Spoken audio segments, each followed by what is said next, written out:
அண்மை செய்தியை பார்த்து வருகிறோம். மத்திய மாநில அதிரடிப்படைகளை சேர்ந்த 4 பேர் தீவிரவாதிகளை தேடுவது போன்ற சாவர்கஞ்ச் அந்த கடலோர பாதுகாப்பு ஒத்திகையில் ஈடுபடக்கூடிய அந்த காட்சிகளானது வெளியாகி இருக்கிறது. கடலோர பாதுகாப்பை அதிகரிக்கும் விதமாக ஆண்டுதோறும் சாகர் கவாச் அப்படின்ற கடலோர பாதுகாப்பு ஒத்திகை நடைபெறுவது வழக்கம். அதன் ஒரு பகுதியாக தற்பொழுது இந்த கடலோர பாதுகாப்பு ஒத்திகை பயிற்சி நடைபெற்றிருக்கிறது. அது குறித்தான காட்சிகளையும் பார்த்து வருகிறோம். விரிவான விவரங்களோடு இணைந்திருக்கிறார் எம்முடைய செய்தியாளர் பாரி கார்த்திக். வணக்கம் பாரி கார்த்திக். எந்தெந்த பகுதிகளில் இந்த ஒத்திகையானது நடைபெற்றது, இது குறித்தான விரிவான விவரங்கள்?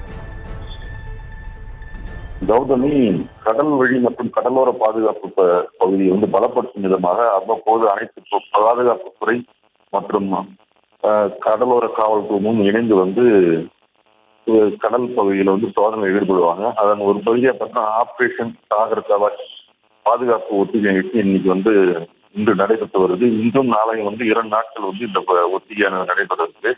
இந்த நிலையில பார்த்தீங்கன்னா கடலூர் மாவட்டத்தில் கடற்பகுதி அதிகமா இருக்கிறதுனால கடலோர பகுதியில் பாதுகாப்பு பலப்படுத்தி அங்கு கண்காணிப்பு பணியில் ஈடுபடுமாறு கடலூர் மாவட்ட காவல்துறை கண்காணிப்பாளர் ராஜராஜ் உத்தரவின் பேர்ல கடலோர பகுதியில் காவல்துறை பாதுகாப்பு பணியில் ஈடுபட்டிருக்காங்க.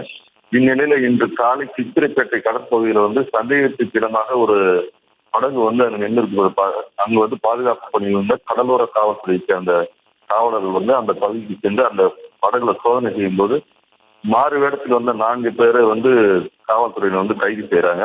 அவர்களை கைது செய்து கடலூர் துறைமுகம் பகுதிக்கு அழைத்து அவர்களை விசாரணை மேற்கொண்டதில் அவர்கள் மத்திய பாதுகாப்பு படைக்கு அந்த 4 பேர் என்று தெரிய வருது. அவர்களிடம் விசாரணை நடந்ததில் சித்திரைப்பேட்டை பகுதியில் உள்ள கெம்ப்ளாஸ் தொழிற்சாலைக்கு வெடிகுண்டு வைத்து தகர்க்க போவதாக அவர்கள் தெரிவித்தனர். அவர்களுக்கு போலியாக ஒரு 8 வெடிகுண்டாளர் பறிமுதல் செய்து அவர்கள் இப்ப தற்சமயம் கடலோர காவல்துறைக்கு பாதுகாப்பு அதிகாரிகள் அவரை அலுவலகத்துக்கு கொண்டு சென்று இருக்காங்க. இதனால அந்த கடல் பகுதியில் மீனவர்களிடையும் ஒரு பழக்கமான சூழ்நிலை இருந்தால ஒத்திகை நிகழ்ச்சி தான் நடந்தது. அப்புறம் அந்த பகுதியில் சகஜமான நிலை ஏற்பட்டு கடலோர பாதுகாப்பை உறுதி செய்யக்கூடிய சாகர் கவாச் ஒத்திகையானது இன்று கடலோர பகுதிகளில் நடைபெற்றது. இது குறித்தான உங்களுடைய விரிவான விவரங்களுக்கு நன்றி பாரி வள்ளல். செய்திகளை உடனுக்குடனும் துல்லியமாகவும் தெரிந்து கொள்ள சப்ஸ்கிரைப் பண்ணுங்க.